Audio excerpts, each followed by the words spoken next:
এই ভিডিওতে যে নতুন ওয়ার্ডটি নিয়ে আলোচনা করব সে ওয়ার্ডটি অনেকেই পরিচিত। শাওয়ার। শাওয়ার মানে কি অনেকেই জানে না। আসলে শাওয়ার অর্থ কি এই ভিডিও দেখলে পুরোপুরি জেনে যাবেন।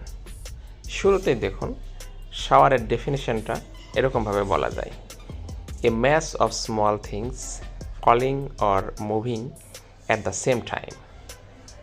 এর অর্থ হচ্ছে ছোট জিনিসের একটি ভর একই সময়ে পড়ে বা চলমান, অর্থাৎ অসংখ্য ছোট জিনিস যখন একসাথে পড়ে, সেটা হতে পারে পানি বা হতে পারে অন্য কোনো বস্তু, সেটাকে শাওয়ার বলা হয়। এক্সাম্পল দেখা যাক। She turned of the shower and or A towel. এর বাংলা হচ্ছে সে ঝর্ণা বন্ধ করে একটা তাওয়েলে পড়ল। আরেকটা দেখুন, many drops makes a shower, অর্থাৎ অনেক ফোঁটা বা অনেক পানির ফোঁটা মিলে ঝর্ণা তৈরি করে। সিনোনিম। শাওয়ারের বিকল্প বা অল্টারনেটিভস হিসেবে এই সিনোনিমগুলো ব্যবহার করা যেতে পারে: spring, falls, fountain, fount, cascade, hail, হেস্টল।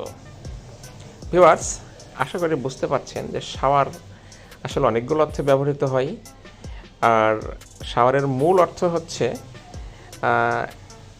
ঝর্ণা স্নান বা ধারা স্নান, এক ফসলা বৃষ্টি, বর্ষণ এবং ঝর্ণা হিসেবে আমরা শাওয়ারকে উল্লেখ করে থাকি। তবে এখন শাওয়ার শব্দটা ঝর্ণা স্নানও বোঝানো হয়। ধন্যবাদ।